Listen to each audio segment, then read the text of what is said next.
वाव facts पर आपका स्वागत है। अगर आप हैरत अंगेज चीजों के शौकीन हैं तो आप एकदम सही जगह पर आए हैं। पाषाणकालीन पूर्वजों द्वारा पत्थरों से आग जलाने के समय से ही इंसान कुदरत को काबू में करने की कोशिश करता आया है। पर हमारे पूर्वजों ने सपने में भी नहीं सोचा होगा कि हम क्या क्या कारनामे करके दिखाएंगे। मानव निर्मित ग्लेशियर से लेकर आसमानी बिजली से ऊर्जा प्राप्त करने तक पेश हैं कुदरत को काबू करने की इंसान की 10 सबसे हैरत अंगेज कोशिशें। Number 5, Hoover dam. डैम बनाते वक्त बहुत सी गलतियां हो सकती हैं। लाखों टन पानी डाइवर्ट करते वक्त हुई एक मामूली सी गलती बाढ़ और अकाल के साथ साथ आसपास का पूरा इलाका तबाह कर सकती है। पर ठीक से बनाई जाए तो एक डैम बंजर इलाकों की भी काया पलट कर सकती है। 20वीं सदी की शुरुआत में दुनिया के सबसे बड़े डैम हूवर डैम ने यूएस के साउथ वेस्ट इलाके के कृषि और आर्थिक विकास में बहुत मदद की थी। हूवर डैम ना होता तो लॉस वेगास जैसे शानदार शहर कभी ना पनपते। इसे बनाने में 21,000 लोग लगे और डायनामाइट से 56 फीट चौड़ाई के 4 सुरंग खोदकर कोलोराडो नदी की धारा मोड़ी गई।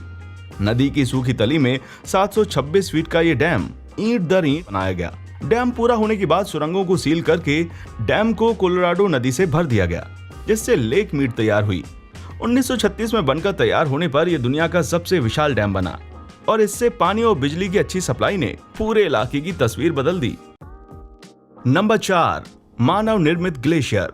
समुद्र स्तर से 11,000 फीट की ऊंचाई पर रहने की अपनी अलग ही मुश्किलें हैं, जैसे साफ पानी का कोई भरोसेमंद सोर्स ढूंढना।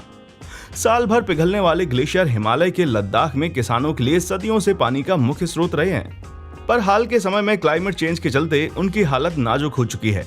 ये ग्लेशियर छोटे हो रहे हैं और अब इनसे पहले की तरह साल भर का पानी नहीं मिल पाता।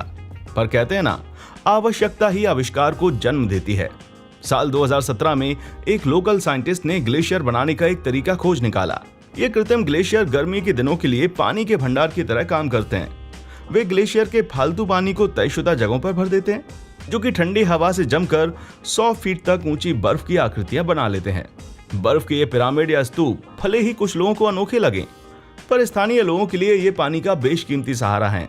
नंबर 3, रॉकेट से कराया जाने वाला वज्रपात। वज्रपात कुदरत की सबसे भयानक ताकतों में से एक है और लोग हमेशा से ही इसकी पूजा करते आए हैं। आज हमारे पूर्वज होते तो फ्लोरिडा यूनिवर्सिटी के बिजली को कंट्रोल करने वाले एक्सपेरिमेंट को भगवान के काम में टांग अड़ाना बोल देते। रॉकेट ट्रिगरिंग कहे जाने वाले इस प्रयोग में अर्थिंग वाले एक तार को रॉकेट से बादल में फायर किया जाता है। बादल में मौजूद चार्ज धातु के तार की ओर आकर्षित होते हैं और सही परिस्थितियों में वज्रपात हो जाता है। इन तस्वीरों में आप बिजली को धातु से होते हुए नीचे की तरफ भागते हुए देख सकते हैं। जबरदस्त ऊर्जा की वजह से तार फट जाता है और बिजली हवा में बाहर की ओर फैल जाती है। इस तरह के एक्सपेरिमेंट्स ये देखने के लिए किए जाते हैं कि क्या भविष्य में आकाशीय बिजली की मदद से ग्राउंड वाटर साफ किया जा सकता है या ऊर्जा प्राप्त की जा सकती है। क्या पता भविष्य में फोन की बैटरी खत्म होने पर वज्रपात से चार्ज की जा सके। Number 2, cloud seeding. Satellite imaging से लेकर कंप्यूटर की मदद से तूफानों का संभावित रास्ता बनाने तक हमने मौसम से जुड़े अनुमान लगाने में महारत हासिल कर ली है। पर बहुत कम लोग जानते हैं कि हम मौसम को असल में कंट्रोल भी कर सकते हैं। 20वीं सदी की शुरुआत से ही दुनिया भर में क्लाउड सीडिंग नाम की एक प्रक्रिया का इस्तेमाल होता रहा है, जिसमें सिल्वर आयोडाइड, पोटेशियम क्लोराइड और सोडियम क्लोराइड जैसे केमिकल्स के कण ऊपर बादलों में छोड़े जाते हैं।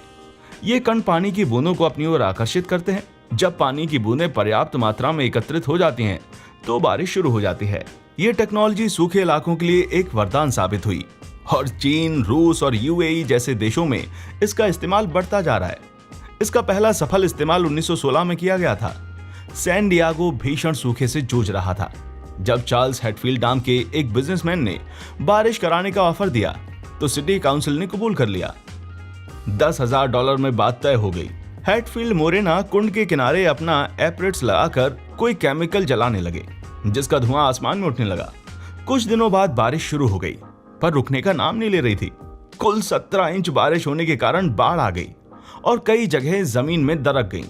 इस तबाही में न जाने कितनी ही जानें भी गईं। जाहिर है कि इससे क्लाउड सीडिंग को बहुत ही बुरा माना जाने लगा। क्या आपको भी लगता है कि क्लाउड सीडिंग आग से खेलने जैसी बात है? नीचे कमेंट में हमें जरूर बताएं। फाइनल एंट्री से पहले कुछ खास चीजों को मेंशन मैं कर दूं, जो कि अगर छूट गई होंगी तो बड़ा पछतावा होगा। सबसे पहले hydraulic mining. California gold rush के दौरान माइनर्स एक बहुत पुरानी टेक्निक यूज करते थे जिसे रोमन्स ने तैयार किया था। जिस जगह पर खुदाई करनी होती थी उससे ज्यादा ऊंचाई पर स्थित कोई जलाशय खोज लिया जाता था। फिर उसके पानी को कैनवस की ट्यूब में डाइवर्ट कर दिया जाता था जिनके सिरों पर नोजल होती थी। इस नोजल से निकलने वाले पानी की धार इतनी तेज होती थी कि सेंडिमेंट्स और पत्थरों को आराम से चूर चूर करके सोना खोजा जा सके। पर इस टेक्निक से पर्यावरण को बहुत नुकसान पहुंचता था और कभी कभी खेतों में बाढ़ भी आ जाती थी। ये लैंडमार्क देखने के लिए भले ही नेचुरल लगता हो पर ये इंसानों की ही देन है। 20वीं सदी की शुरुआत में सूखे से जूझते नेवादा के एक किसान ने अपनी फसल की सिंचाई के लिए कुआं खोदने की सोची। उसने ड्रिलिंग की और पानी भी निकला, पर खौलते हुए पानी का तेज फव्वारा। इस कृत्रिम चश्मे से फसलों को तो कोई नुकसान नहीं हुआ, पर पानी के साथ निकले कैल्शियम के जमाव ने खूबसूरत रंगीन नजारे जरूर पैदा कर दिए। अब ये हुआ ना एक happy accident. Number 1, man made aurora. कुदरत के सबसे शानदार नजारों में से एक माने जाने वाली ऑरोरा सूर्य से निकले उच्च ऊर्जा वाले कणों से उत्पन्न होती है। ये कण अपनी ऊर्जा हवा के कणों को दे देते हैं जिससे वे उत्साहित होकर चमकने लगते हैं। पर कुदरत के इस करिश्मे को इंसान कैसे कंट्रोल कर सकता है? अमेरिकी सेना के साइंटिस्ट ने रेडियो वेव्स की मदद से अलास्का में हवा में रंगीन रोशनी पैदा की। 100 एंटेना वाले शक्तिशाली हार्प रेडियो ट्रांसमीटर की तरंगों से हवा के अणुओं को उत्साहित करके चमकाया गया। यह नजारा बिल्कुल ऑरोरा जैसा था, बस उससे थोड़ा सा डिम। पर यह ऑरोरा पैदा करने का एकमात्र तरीका नहीं था। नॉर्वे के वैज्ञानिकों ने भी प्रेशर केमिकल्स की मदद से ऑरोरा जैसी रोशनी पैदा की। हम इंसानों के बारे में कुछ भी कह लो, पर हम तमाशा करना खूब जानते हैं। इनमें से इंसानों के किस कारनामे ने आपको सबसे ज्यादा इंप्रेस किया? नीचे कमेंट्स में हमें अपना जवाब जरूर बताएं। हमारा चैनल देखने के लिए शुक्रिया।